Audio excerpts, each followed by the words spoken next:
क्या हुआ जब मात्र 5 माह की छोटी बच्ची को पिता ने गंगा नदी में छोड़ा। जानिए 20 साल बाद वो उसे पुनः किस रूप में मिली। इस घटना का रहस्य आपके भी होश उड़ा देगा, जिसकी शुरुआत करने से पहले सभी लोग श्रद्धा से कमेंट बॉक्स में हर हर महादेव जरूर लिखें। साथ ही हमारे चैनल को सब्सक्राइब करके बेल आइकन को जरूर प्रेस करें। दोस्तों, यह घटना है उत्तर प्रदेश के इलाहाबाद यानी प्रयागराज की। गोपाल शर्मा नाम के एक पंडित रोजाना सुबह गंगा घाट पर भक्तों की पूजा कराया करते थे। एक सुबह की बात है, जब वो सुबह गंगा घाट पहुंचे तब उन्होंने देखा सामने की ओर से एक टोकरी बहती हुई आ रही है। जब वो टोकरी और नजदीक आई तो उसमें से एक बच्चे की रोने की आवाज आने लगी। तब गोपाल जी ने देखा कि उसके अंदर तो एक नवजात बच्ची मौजूद है। उन्होंने तुरंत हर हर गंगे कहकर पानी में डुबकी लगाई और उस नवजात बच्ची के प्राणों की रक्षा करी। वो बच्ची मात्र 4 से 5 माह की प्रतीत हो रही थी, जिसके माता पिता का कोई पता नहीं था। गोपाल जी शर्मा ने तुरंत उस बच्ची की सूचना गंगा घाट पर मौजूद पुलिस चौकी तक पहुंचाई। पुलिस ने तकरीबन 1 सप्ताह तक उसके माता पिता की खोज करी, परंतु वे नहीं मिले। पुलिस का गोपाल जी को यह कहना था कि ऐसे लोगों को पुनः उनकी बेटी लौटाकर कोई मतलब नहीं है, क्योंकि वे लोग इसे बोझ मानते हैं। अगर आज हम उन्हें ढूंढ भी लेंगे तो कल को फिर वो इसके साथ कुछ ऐसी वैसी हरकत कर देंगे। इससे अच्छा है कि आप इसे गोद ले लीजिए।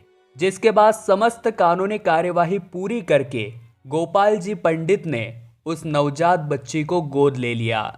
उन्हें ऐसा लगता था कि इस बच्ची को उसके माता पिता कभी नहीं मिलेंगे, इसलिए उन्होंने भी उसकी सच्चाई कभी उसे नहीं बताई और उसका नाम उन्होंने जानकी रखा। क्योंकि जानकी एक पंडित के घर पर पल रही थी, ऐसे में उसे शास्त्रों और वेदों का ज्ञान बहुत कंठस्थ हो गया था। धीरे धीरे जानकी बड़ी हो रही थी। एक अच्छे कुल में उसका पालन पोषण हो रहा था। जब वो 18 साल की हुई तो बहुत संस्कारी होने की वजह से उसके लिए बहुत सारे रिश्ते आए, परंतु वो इतनी जल्दी शादी नहीं करना चाहती थी। उसका सपना एक एनजीओ खोलने का था, जहां वो गरीब बच्चों की पढ़ाई और उनकी देखभाल करना चाहती थी। जब वो 20 वर्ष की हुई तो महादेव के आशीर्वाद से उसने अपना सपना पूरा किया और एक एनजीओ की शुरुआत करी।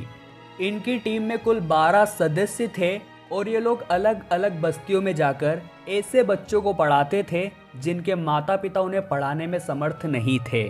देश विदेश से इनके एनजीओ को बहुत अच्छी फंडिंग मिल रही थी, परंतु एक दिन जानकी की जिंदगी पूरी तरह से बदल गई। एक समय की बात है, जब वो एक बस्ती में कुछ बच्चों से मिलने पहुंची। तभी रास्ते में वो एक व्यक्ति से टकरा गई। जब उस व्यक्ति ने जानकी को देखा तो वो उसे देखता ही रह गया, जिसके बाद वो निरंतर जानकी का पीछा करने लगा और पीछा करते करते वो जानकी के घर तक आ पहुंचा। जब जानकी ने यह सब नोटिस कर लिया तो बीच सड़क पर सभी के बीच उस व्यक्ति को दुत्कारते हुए यह पूछा कि आखिर तुम मेरा पीछा क्यों कर रहे हो।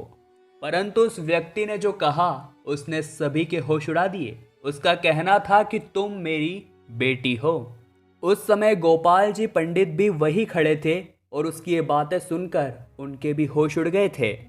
उस व्यक्ति का कहना था, तुम मेरी वही बेटी हो जिसे 5 माह की उम्र में मैंने गंगा नदी में छोड़ दिया था। उस समय मेरी कुछ मजबूरी थी, परंतु आज तुम्हें जिंदा देखकर मुझे बहुत खुशी हो रही है। दरअसल जानकी के माथे पर जो बर्थ मार्क था, यानी जन्म का निशान, वो देखकर उस व्यक्ति ने उसकी पहचान की थी। जानकी तो उसकी सभी बातों को बकवास समझ रही थी, परंतु गोपाल जी सच जानते थे। उन्होंने उस व्यक्ति से पूछा कि आखिर आज से ठीक 20 साल पहले तुमने इसे गंगा नदी में क्यों छोड़ा था। तब उसने सच बताते हुए कहा कि इसकी माँ की मृत्यु इसे जन्म देते समय ही हो गई थी। मैं उस समय एक बहुत बड़ा चोर था। जब यह 5 माह की थी तब भी मैंने एक बहुत बड़ी चोरी करी थी, जिसके लिए पुलिस मुझे चारों ओर ढूंढ रही थी, और अगर पुलिस उस समय मुझे पकड़ लेती तो इसका ध्यान कौन रखता, ये तो लावारिस हो जाती। इसलिए मैंने एक टोकरी ली, हर हर गंगे कहा और माता गंगा के बदौलत इसे गंगा नदी में प्रवाहित कर दिया। मुझे महादेव पर विश्वास था कि मेरी बच्ची जरूर ऐसे हाथों में जाएगी जहां ये खूब राज करेगी, और मुझे खुशी है कि महादेव ने मेरी बातों का सम्मान रखा था, और मुझे खुशी है कि महादेव ने मेरी वो अर्जी स्वीकार करी है। उसके बाद मुझे पुलिस पकड़ कर ले गई। 7 सालों तक मैं जेल में बंद रहा। जेल से छूटने के बाद मैंने अपनी बेटी को बहुत ढूंढा, परंतु वो मुझे नहीं मिली। परंतु आज इसे जिंदा देखकर मेरी खुशी का कोई ठिकाना नहीं है।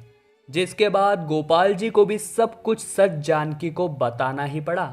जानकी गोपाल जी से नाराज भी नहीं थी, क्योंकि उन्होंने तो उसके प्राणों की रक्षा की थी, परंतु वो अपने असली पिता का चेहरा तक नहीं देखना चाहती थी, क्योंकि उन्होंने 5 महीने की जानकी को इस तरह असहाय गंगा नदी में छोड़ दिया था। इस घटना को लेकर दोस्तों आपके क्या विचार है, नीचे कमेंट बॉक्स में जरूर बताइएगा। चैनल को सब्सक्राइब करिए और बेल आइकन को प्रेस अभी कर लीजिए, ताकि आपको सदैव ऐसी सत्य चमत्कारी घटनाएं देखने को मिलती रहे। अभी के लिए आप सभी दर्शकों को हर हर महादेव।